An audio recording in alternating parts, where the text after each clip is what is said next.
It was a cold Saturday afternoon in November 1979 when Jimmy Cliff decided to visit Cosmic Records, a popular record store in downtown Manhattan that had recently opened and was attracting young music enthusiasts from across New York City.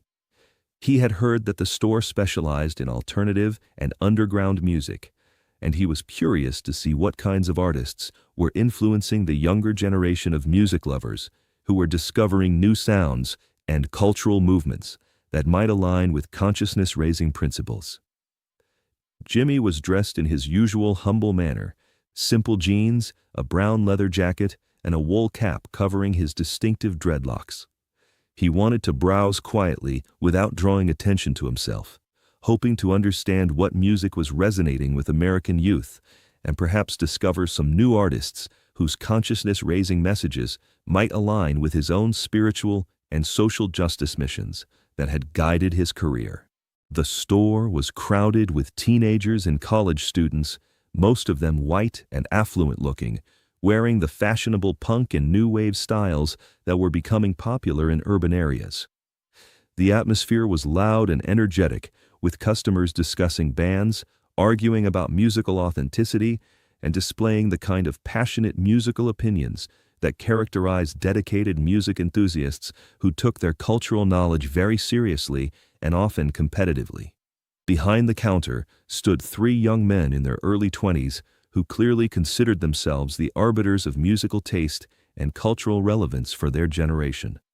There was Derek Matthews, a thin guy with spiky bleached hair and multiple safety pins decorating his torn jacket, who acted as the store's primary music consultant and expert on underground scenes and alternative movements. Next to him was Brad Wilson, a heavy-set young man with thick-rimmed glasses and a condescending smirk, who had appointed himself as the store's authority on what constituted authentic artistic expression versus commercial sellout material that lacked genuine cultural significance or revolutionary potential that defined truly meaningful artistic contributions. The third employee was Tyler Rodriguez, a lanky guy with a mohawk and deliberately provocative band t-shirts, who prided himself on being more alternative and culturally aware than mainstream music fans who didn't understand the sophisticated artistic statements being made by truly innovative underground artists who challenged conventional thinking and social structures. These three had developed a reputation in the downtown music scene for their harsh judgments about musical authenticity and their tendency to dismiss any music that didn't meet their narrow definitions of artistic credibility or cultural relevance, especially if it came from artists they considered too commercial or mainstream for serious consideration by educated music enthusiasts. When Jimmy entered the store and began quietly browsing through the reggae section, which was surprisingly small and tucked away in a corner near the back of the store, the three young men immediately noticed him and began making comments among themselves about his appearance and musical interests, with the kind of cultural superiority that characterized their approach to customers. "Look at this guy checking out the reggae stuff," Derek said loud enough for nearby customers to hear, rolling his eyes dramatically. "Probably thinks Bob Marley is the greatest musician who ever lived. These island music fans are so predictable and unsophisticated. They don't understand complex artistic expression or innovative musical structures that challenge listeners intellectually." Jimmy continued browsing peacefully, looking through the limited selection of Caribbean music, while hoping to find some interesting albums, or perhaps discover how reggae was being presented to American audiences in mainstream record stores that catered to young urban music enthusiasts who were exploring different cultural and musical traditions. Brad joined in the commentary, speaking even louder to ensure that Jimmy and other customers could hear his dismissive observations about reggae music and its cultural significance. "That whole Caribbean scene is just simplistic music for people who don't understand real artistic complexity. It's all the same repetitive rhythms and basic chord progressions.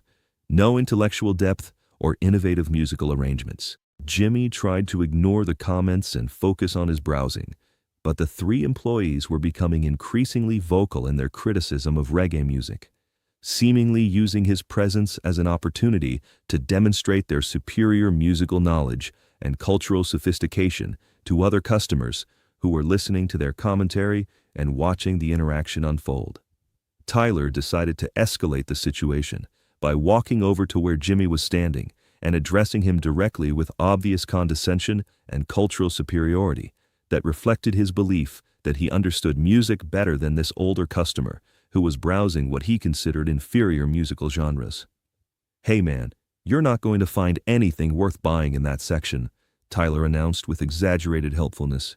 "That Iowan stuff is pretty basic compared to what's happening in the real underground music scene. You should check out some bands that are actually pushing musical boundaries and making genuine artistic statements." Jimmy looked up politely and said, "I'm just browsing, thank you. I enjoy learning about different kinds of music and seeing what's available." His response was gentle and respectful, but Tyler interpreted this as an opportunity to demonstrate his musical expertise and cultural knowledge to the growing audience of customers who were watching the interaction with increasing interest. "Trust me, you'd be better off checking out some real innovative music," Tyler continued, gesturing dismissively toward the reggae records with theatrical contempt. "This Caribbean stuff is all just tourist music, made for people who don't understand serious artistic expression. You should explore some actual underground bands that are making genuine cultural statements about society and politics." Other customers in the store were beginning to pay attention to the conversation, some appearing uncomfortable with the young employee's obvious disrespect toward both Jimmy and the musical genre he was browsing. But others seemed entertained by the display of musical snobbery and cultural gatekeeping that was becoming increasingly aggressive and inappropriate. Derek decided to join Tyler in what was becoming a public humiliation of Ginny and his musical interests. Walking over with an exaggerated swagger and speaking loud enough for the entire store to hear his dismissive commentary about reggae music and Caribbean culture that revealed his ignorance about these artistic traditions. "Look, we're trying to educate you here," Derek said with mock patience, as if he were speaking to a child who needed instruction about sophisticated cultural matters. "That whole reggae thing is just simple music for simple people. It doesn't have the artistic complexity or cultural relevance of real underground music that challenges listeners intellectually and politically." The condescension in Derek's voice was unmistakable, and several customers were now watching the interaction with obvious discomfort at the disrespectful treatment being directed toward a customer who had done nothing to deserve such hostile and prejudiced commentary about his musical interests and cultural preferences. Jimmy remained calm and dignified despite the increasingly hostile treatment, demonstrating the consciousness-raising principles of patience and understanding, even in the face of disrespect and cultural ignorance. But the three young men were now feeding off each other's energy and the attention they were receiving from other customers. Brad decided to deliver what he considered the final word on Jimmy's musical taste and cultural sophistication, speaking with the authority of someone who believed he had the right to determine what music was worthy of serious consideration by educated and culturally aware individuals who understood authentic artistic expression. "Honestly, you should just take that useless island music and find somewhere else to shop," Brad announced loudly, clearly enjoying the shocked reactions from customers who couldn't believe the level of disrespect being displayed toward a paying customer who had done nothing to deserve such treatment from store employees. "This store is for people who appreciate real music," Tyler added, with obvious satisfaction at the humiliation they were inflicting. "That reggae stuff belongs in some tourist shop, not in a serious record store that caters to people with actual musical knowledge and cultural understanding. Maybe try a gift shop at the airport." The atmosphere in the store had become tense and uncomfortable, with many customers now staring at the confrontation while trying to decide whether to intervene or simply witness what was becoming an increasingly ugly display of cultural prejudice and musical elitism that revealed more about the employees than about Jimmy or reggae music. Derek laughed mockingly and added his own final insult to the public humiliation. "Yeah, take that simple island beat music somewhere else. This is a place for sophisticated musical taste, not tourist souvenir music that sounds like it was made for people who don't understand complex artistic expression or innovative musical arrangements." Jimmy stood quietly for a moment, absorbing the disrespect and considering how to respond to this public humiliation that was clearly intended to embarrass him and dismiss both him and his musical interests as unworthy of consideration by supposedly sophisticated music enthusiasts who claimed superior cultural knowledge.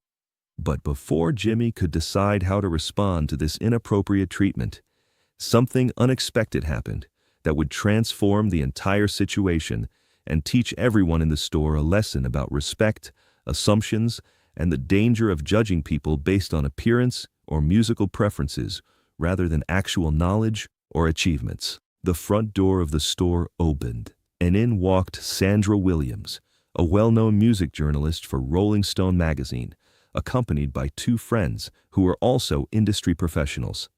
Michael Thompson, a record producer who had worked with major artists, and Lisa Chen, a radio programmer for one of New York's most influential rock stations.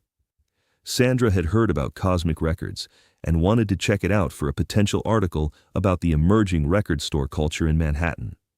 But as soon as she entered and saw what was happening, her expression changed from curiosity to shock, and then to anger as she recognized the man being humiliated by the store employees. "Oh my God," Sandra said loudly enough for everyone in the store to hear. "That's Jimmy Cliff. You idiots are insulting one of the most important musicians in popular music history. He wrote The Harder They Come and Many Rivers to Cross. He's a reggae legend who influenced countless artists and helped introduce Jamaican music to the world." The effect of this revelation was immediate and dramatic.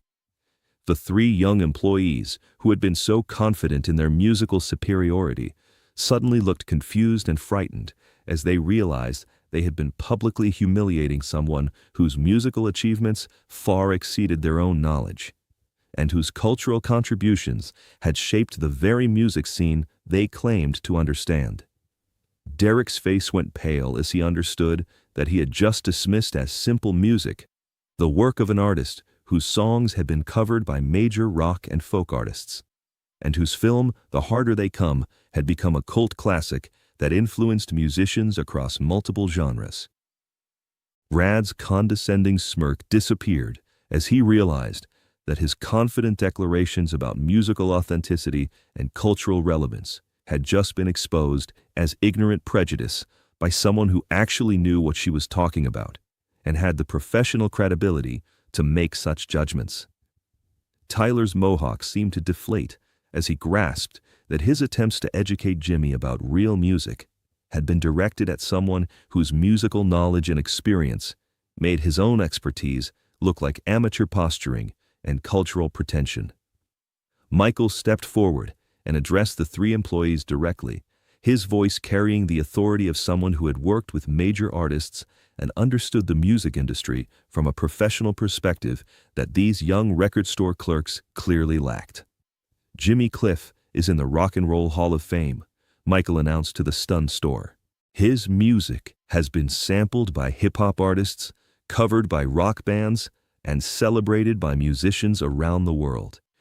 You just told one of the most respected artists in popular music to take his useless music somewhere else." Lisa added her own professional perspective, speaking as someone whose radio programming decisions had helped shape musical tastes for thousands of listeners across New York, and who understood the cultural impact and artistic significance of reggae music in ways that the store employees obviously didn't. "Jimmy Cliff's songs have reached the top of charts worldwide," Lisa said, her voice filled with professional indignation at the display of ignorance she had just witnessed.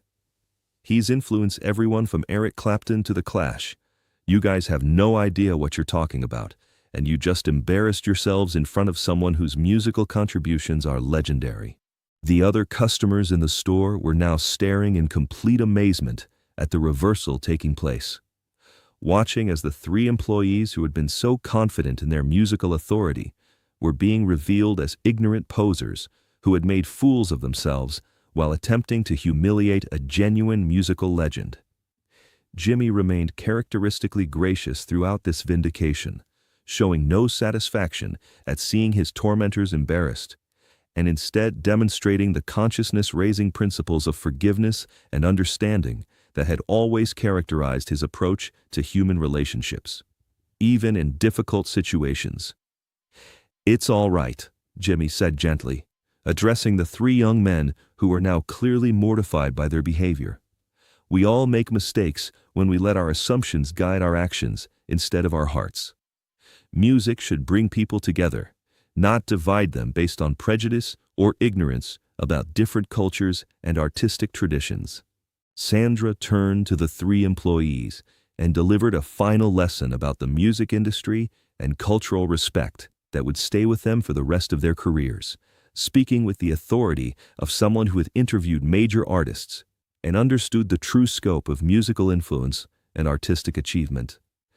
"This is exactly the kind of ignorance that keeps music segregated and prevents people from discovering great artists," Sandra said, firmly but not cruelly. "Jimmy Cliff has done more for music and culture than most artists ever will, and you just dismissed him based on your own limited understanding and cultural prejudices." The three young men stood in stunned silence, realizing that their attempt to demonstrate musical superiority had backfired spectacularly and revealed them as exactly the kind of ignorant music fans they thought they were superior to, while the man they had humiliated had responded with more grace and dignity than they had shown him. Derek was the first to find his voice, stammering an apology that reflected his genuine shock at discovering how completely wrong he had been about both Jimmy's identity and the cultural significance of reggae music that he had dismissed so confidently just minutes earlier. "Mr. Cliff, I had no idea who you were," Derek said, his earlier swagger completely gone. "I'm so sorry for what we said. We were completely out of line, and I feel terrible about the way we treated you. Please forgive us for being so disrespectful and ignorant." Brad and Tyler quickly added their own apologies, both looking genuinely ashamed of their behavior and beginning to understand how their cultural prejudices and musical snobbery had led them to humiliate themselves while attempting to humiliate someone whose artistic achievements they should have respected. Jimmy graciously accepted their apologies and spent the next hour talking with the three young men about reggae music, Jamaican culture, and the importance of approaching different musical traditions with openness and respect, rather than prejudice and assumptions about authenticity or artistic value that often masked cultural bias and ignorance about diverse cultural contributions. The incident became legendary in the downtown New York music scene, serving as a cautionary tale about the dangers of musical elitism and cultural prejudice that reminded everyone in the music community about the importance of treating all artists and musical traditions with respect and understanding, rather than making judgments based on stereotypes and limited cultural knowledge. Jimmy's gracious response to the disrespectful treatment became part of his reputation as a consciousness-raising artist who used even difficult situations as opportunities to educate people about understanding and forgiveness, rather than seeking revenge or humiliation of those who had wronged him through ignorance and cultural prejudice that reflected broader social problems. The three young employees became advocates for reggae music and Caribbean culture, using their positions at the record store to educate customers about the artistic significance and cultural importance of music they had previously dismissed, demonstrating how consciousness-raising education could transform prejudice into understanding and respect for diverse artistic traditions. Years later, Derek, Brad, and Tyler would tell the story to other young music enthusiasts as a lesson about the dangers of musical snobbery and the importance of approaching all artistic traditions with humility and respect, rather than assuming superiority based on limited knowledge and cultural bias that prevented real understanding and appreciation of meaningful artistic expression. The record store expanded its reggae section and began hosting educational events about Caribbean music and culture, with Jimmy occasionally appearing as a guest speaker to discuss the spiritual and social justice messages embedded in consciousness-raising reggae music that addressed universal human experiences and struggles for dignity, equality, and understanding. Cosmic Records became known throughout Manhattan as a place where all musical traditions were respected and celebrated, and where customers could learn about diverse cultural expressions without fear of judgment or condescension from employees who had learned the importance of humility and cultural understanding through their embarrassing encounter with a reggae legend and consciousness-raising artist. Sandra Williams wrote an article for Rolling Stone about the incident, using it as an example of how cultural prejudice and musical elitism could prevent people from appreciating great art, while highlighting the urgent need for greater education about reggae music and its profound influence on popular culture worldwide throughout multiple decades of artistic development. The story spread throughout the music industry, becoming a cautionary tale told by record label executives, radio programmers, and music journalists who wanted to remind younger professionals about the importance of treating all artists and musical genres with respect, regardless of their commercial success or cultural origins, in an increasingly diverse and interconnected musical landscape. Jimmy continued to visit record stores throughout his travels, always approaching them with curiosity and openness, while serving as an example of how established artists could remain humble and respectful when engaging with younger music enthusiasts who might not be familiar with their work or cultural contributions to global musical development and cross-cultural understanding. The consciousness-raising lessons from that November afternoon at Cosmic Records continued influencing the Manhattan music scene for years to come. As word spread about the importance of approaching unfamiliar music with respect and genuine appreciation, while avoiding the danger of making assumptions about artistic value based on prejudice rather than actual knowledge and understanding of diverse cultural traditions and their historical significance. The three employees transformed their approach to customer service and music education, becoming respected voices in the downtown music community who advocated for cultural understanding and musical appreciation that transcended genre boundaries and cultural stereotypes that had previously limited their perspective on artistic expression and creative innovation from diverse backgrounds and cultural traditions. If this incredible story of how disrespectful record store employees learned a hard lesson about musical respect when they unknowingly humiliated reggae legend Jimmy Cliff in front of music industry professionals moved you deeply, make sure to subscribe and hit that notification bell for more amazing tales of consciousness-raising artists who respond to prejudice and ignorance with grace, dignity, and educational compassion that transforms negative situations into positive learning experiences that benefit entire communities and future generations.